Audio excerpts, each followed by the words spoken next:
The same day Jesus went out of the house and sat by the lake. Such large crowds gathered around him that he got into a boat and sailed in it, while all the people stood on the shore.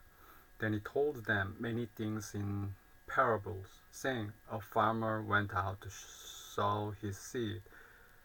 As he was scattering the seed, some fell along the path, and the birds came and ate it up. Some fell on rocky places where it did not have much soil. It sprang up quickly because the soil was shallow. But when the sun came up, the plants were scorched and they withered because they had no root. Other seed fell among thorns, which grew up and choked the plants. Still other seed fell on good soil, where it produces a crop 160 or 30 times what was sown. Whoever was ears, let them hear.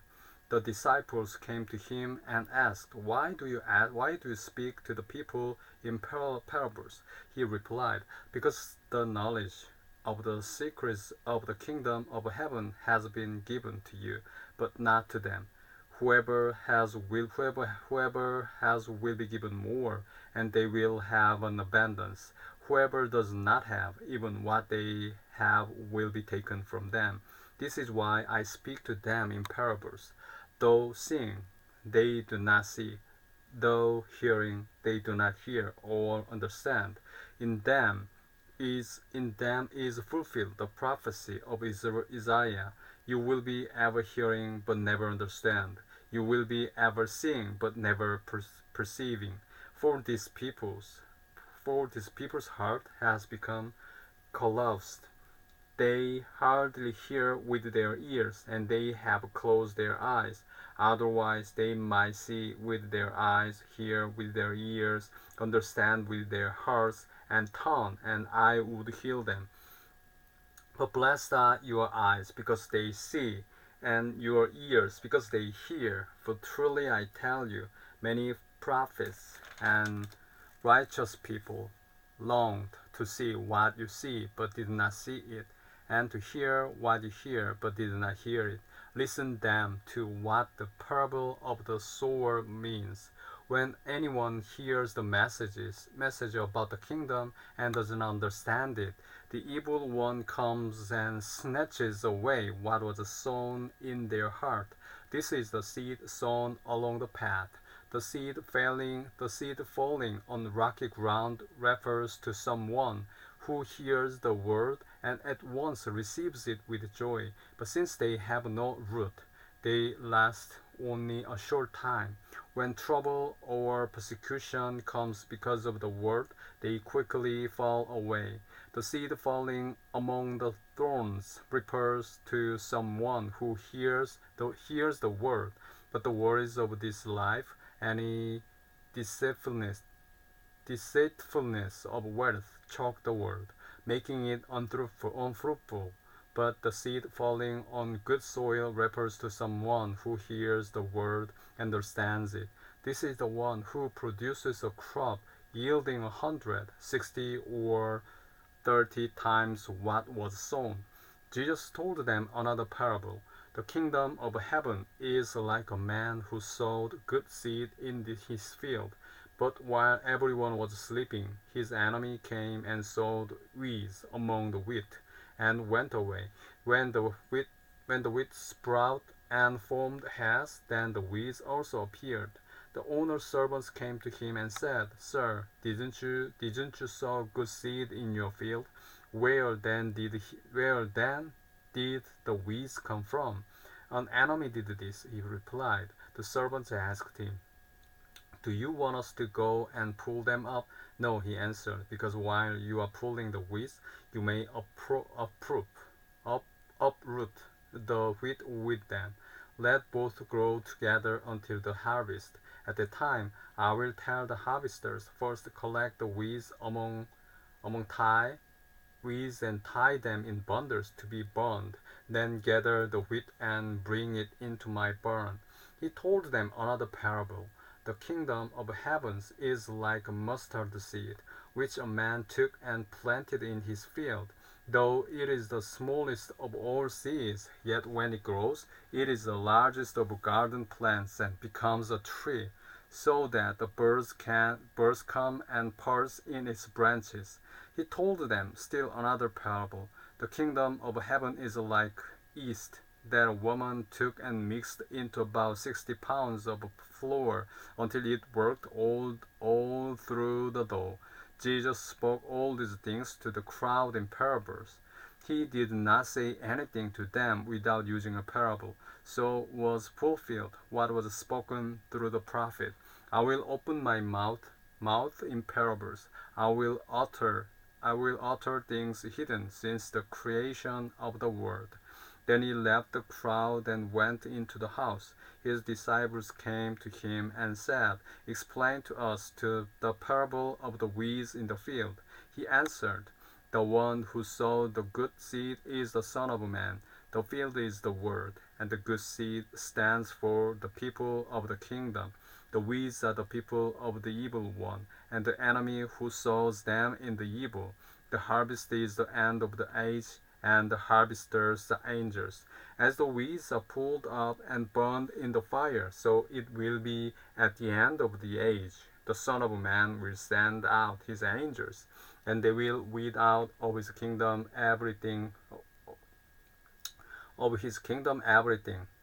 that causes sin and all who do evil. They will throw them into the blazing furnace where there will be weeping and gnashing of teeth. Then the righteous will shine like the sun in the kingdom of their Father. Whoever has ears, let them hear. The kingdom of heaven is like treasure hidden in a field. When a man found it, he hid it again, and then in his joy went and sold all he had and bought that field. Again, the kingdom of heaven is like a merchant looking for fine pearls. When he found one of great value, he went away and sold everything he had and bought it. Once again, the kingdom of heaven is like a net that was let down into the lake and caught all kinds of fish. When it was full, the fishermen pulled it up on the shore. Then they sat down and collected the good fish in baskets, but threw the bad away. This is how it will be at the end of the age. The angels will come and separate the wicked from the righteous and throw them into the blazing furnace, where there will be weeping and gnashing of teeth. Have you understood all these things? Jesus asked. Yes, they replied. He said to them, "Therefore, every teacher of the law who has become a disciple in the kingdom of heaven is like the owner of a house who brings out of his storeroom new treasures as well as old." When Jesus had finished these parables, he moved on from there. Coming to his hometown, he began teaching the people in their synagogue, and they were amazed. "Where did this man get this wisdom and these miraculous powers?" they asked. "Isn't this the carpenter's son? Isn't his mother's name Mary? And aren't his brothers James, Joseph, Simon, and Judas? Aren't all his sisters with us? Where then did this man get all these things?" And they took offense at him. But Jesus said to them, "A prophet is not without honor except in his own town and in his own home." And he did not do many miracles there because of their lack of faith. At the time, the tetrarch Herod the Tetrarch heard that reports about Jesus, and he said to his attendants, "This is John the Baptist. He has risen from the dead. That is why miraculous powers are at work in him." Now Herod had arrested John and bound him and put him in prison because of Herodias, his brother Philip's wife. For John had been saying to him, "It is not lawful for you to have her." Herod wanted to kill John, but he was afraid of the people because they considered John a prophet. On Herod's birthday, the daughter of Herodias danced for the guests, and pleased Herod so much that he promised with an oath to give her whatever she asked. Prompted by her mother, she said, "Give me here on a platter the head of John the Baptist." The king was distressed, but because of his oath and his dinner guests, he ordered that her request be granted, and had John beheaded in the prison.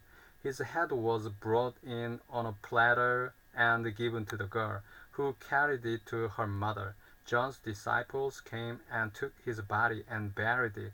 Then they went and told Jesus. When Jesus heard what had happened, he withdrew by boat privately to a solitary place. Hearing of this, the crowds followed him on foot from the towns.